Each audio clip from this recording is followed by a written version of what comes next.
ফৌজিত চাকৰি কৰা গিলাৰ বোলে বহুত টকা পইচা আছে। এচাম মানুহৰ চিন্তা, তাৰ ভিতৰত ময়ো একজন আছিলোঁ। অতীতত যেতিয়া বিয়া হোৱা নাছিলোঁ, ভাবছিলোঁ ফৌজিৰ লগত বিয়া হ'ম, যি ইচ্ছা তাকে কিনিম, য'তে ইচ্ছা তাতে যাম, অমুকক অমুক কিনি দিম, তমুকক তমুক কিনি দিম, বিয়াৰ পাছত কিমান যে ভাল লাগব।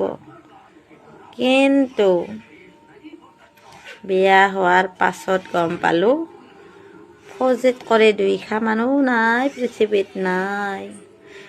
নাই বুলি ক'ব পাৰে, না আছে বুলি ক'ব পাৰে। কি ক'ম, যদি কয় পইচা নাই, ফৌজিত চাকৰি কৰা পইচা নাই, মাহে মাহে ৬০-৭০ হাজাৰ দৰমহা পাৱা। থাকা বুলি ক'লে ক'ব অলপমান ধাৰে দিবিচোন, দিবাতো নৰে খুজিলেও। কি যে পাল্লাত পৰলো প্ৰভু, এনেকৈ চলি যাই আছোঁ আৰু কিমান দূৰ পাৰোঁ ঘেটলে। মাহত 10 দিন গেলি ভয়ে লাগে, আৰু 20 দিন কেনেকৈ চলোঁ, 25 দিনমান গেলি অলপ ভাল লাগে। পাম 1 তাৰিখ মানে পাৱাৰ দিনা হিচাপ কৰোঁতে অমুকত দিবা লাগে, তমুকত দিবা লাগে, চলিৰ স্কুলত দিবা লাগে, টিউচনত দিবা লাগে, আৰু বেলেগ কিবা কিবি খৰচ থাকে চলিৰ নামত দুনিয়াত। সৰুটোৰ লাগে খাৱা দাৱা, হাগিছ মুতিছ, কি ক'ম। আৰু প্ৰভুৱে এনেকৈ চলাই নিলি হ'ল, ভালে ৰাখলি হ'ল। নাই বুলিও ক'ব নোৱাৰোঁ, থাকা বুলিও ক'ব নোৱাৰোঁ। বৰ্তমান সেনেহেন সমস্যাত ভুগি আছোঁ।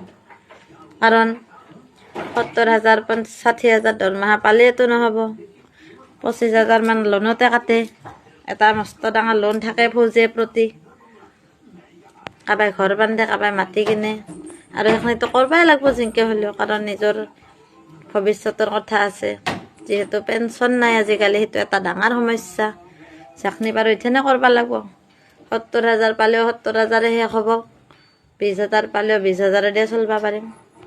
সেইকাৰণে ভাবি চিন্তি লাভ নাই। ভগৱানৰ কৃপাত মানুহমাখান ভালে থাকলি হ'ল। কায়ো বয়া চয়া নকবি, আইহাত মাইহাত গ'লে একো নেদে আমাক, চাকৰি কৰে খালি নাইকে মৰে। নাইকে নমৰো দে মই, কিন্তু নহ'লেও মানুহৰ আগত আৰু ইমান কৈ থাকবা লাজ লাগে।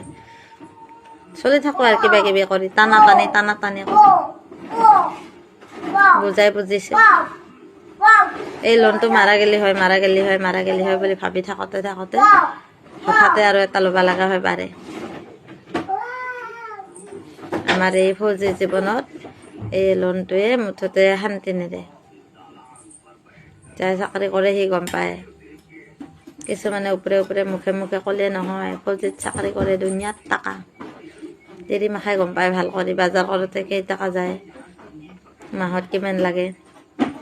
আৰু যায় বোলে অত্যাচাৰ কৰে, সি তাৰ মূৰত গেলে গম পায়। তিৰি গেলে অত্যাচাৰ কৰিলে মূৰত গেলে গম পায় মাহৰ কেইদিন যায়। আৰু যদি তিৰি গেলা হিচাপ কৰি মাহটো চলে, তেতিয়া তিৰি গেলা গম পায় মাহৰ কেইদিন যায়। আমাক এতিয়া চলবা দেই, মোৰ একাউণ্টত দিব, মই য'ত যি দিব লাগে দি যাওঁ।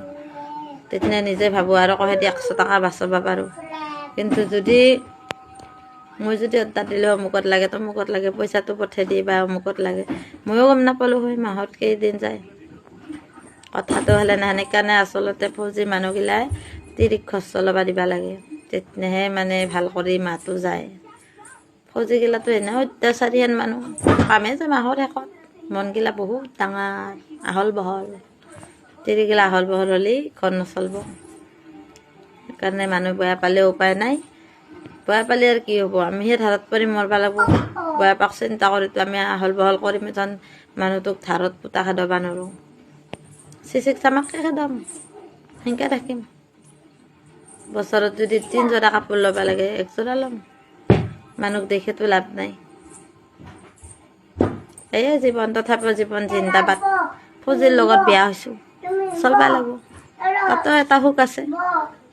সেয়ে আৰু নাই বুলি ক'বও নোৱাৰোঁ, থাকা বুলি ক'বও নোৱাৰোঁ। সেইটো সমস্যা। থাকা বুলি ক'লেও ধাৰে খুজিব, দিবা নোৱাৰোঁ।